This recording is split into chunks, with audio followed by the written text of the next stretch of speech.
Megastar അഥവാ താരരാജാവായിട്ടുള്ള മമ്മൂട്ടി ഒടുവിൽ വായ് തുറന്നു. സന്തോഷം. സമ്മർദ്ദത്തെ അതിജീവിക്കാൻ കഴിയാത്തതുകൊണ്ടായിരിക്കും മഹാനടൻ ഒടുവിൽ സോഷ്യൽ മീഡിയയിൽ ഒരു കുറിപ്പിട്ടിട്ടുണ്ട്. 4 വരിയാണ്, അത് ഇംഗ്ലീഷിലാണ്.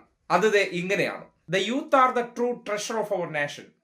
Listen to their voices. Protect them, empower them. നമ്മുടെ ചെറുപ്പങ്ങൾ തെരുവിലിറങ്ങിയിട്ട് ഏകദേശം ഒരാഴ്ചയിലേറെയായി. ആദ്യം പ്രതികരിക്കേണ്ട സമൂഹത്തിന്റെ ഉത്തരവാദിത്തമുള്ളവരാണ്.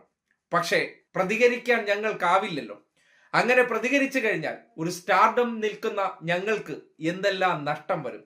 ഒടുവിൽ സമൂഹത്തിന്റെ വിവിധ കോണുകളിൽ നിന്ന്, ഉന്നതിയിൽ നിന്ന്, താഴെത്തട്ടിൽ നിന്ന് എല്ലാം ശബ്ദമുയർന്ന് എല്ലാവരും പ്രതികരിച്ചു തുടങ്ങിയപ്പോൾ ഗ്രൂപ്പ് സോങ്ങിനൊപ്പം ഒന്ന് ഉച്ചവെച്ചു എന്നത് മാറ്റി നിർത്തിയാൽ ആർജവമുള്ളൊരു മറുപടിയായിട്ട് ഇതിനെ കാണാൻ കഴിയില്ല എന്ന് വിനയപൂർവ്വം മമ്മൂട്ടി അറിയിക്കുകയാണ്.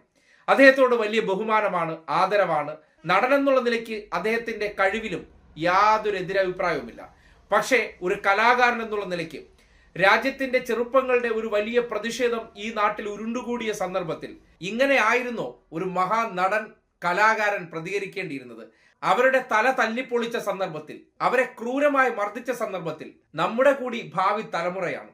അവരോട് കാട്ടിയ നീതികേടിനെതിരെ മൗനം അവലംബിച്ച ശേഷം ബാക്കി പലയിടങ്ങളിൽ നിന്ന് ശബ്ദം വന്നതിന് ശേഷം അതിനൊപ്പം ഒരു ശബ്ദമാകുക ആരെക്കൊണ്ട് കഴിയും? അതിന് ആർജവും വേണ്ട.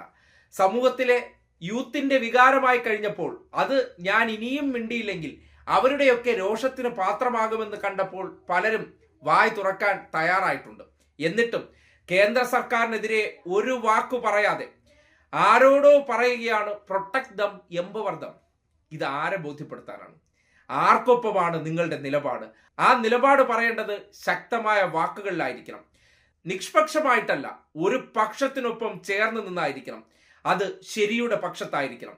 നിങ്ങൾ ഈ പറഞ്ഞ വാചകങ്ങളിൽ ആരെയും പരിക്കേൽപ്പിക്കാതെ ഒരു സേഫ്റ്റി വാചകങ്ങളാണ്. യൂത്തിനെ പ്രൊട്ടക്ട് ചെയ്യണം, എംപവർ ചെയ്യണം, അവർ നമ്മുടെ രാജ്യത്തിന്റെ ട്രഷറാണെന്നൊക്കെ പറയുമ്പോൾ സ്വാഭാവികമായിട്ടും വിമർശനം ആർക്കെതിരെയുമില്ല. ഞാൻ എൻ്റെ ഒരു അഭിപ്രായം പറഞ്ഞു, നല്ലതാണ്. ജീവിച്ചിരിക്കുന്ന കാലഘട്ടത്തിലൊക്കെ സേഫ് സോണിൽ ഇരുന്ന് വർത്തമാനം പറയുന്നവരൊക്കെ നമ്മുടെ നാടിന്റെ ആരാധനാ പുരുഷന്മാരായി ചെറുപ്പങ്ങൾ കണ്ടിരുന്നവരാണ്. കാര്യം അങ്ങനെയുള്ള കഥാപാത്രങ്ങളാണ് ഈ സമൂഹത്തിന്റെ മുന്നിൽ ആടിത്തിമിർത്തത്. അവരൊക്കെ റിയൽ ലൈഫിലേക്ക് വരുമ്പോൾ എത്രമാത്രം ഭീരുക്കളാണെന്ന് നമ്മുടെ മുന്നിൽ തുറന്നു കാട്ടിത്തരികയാണ്.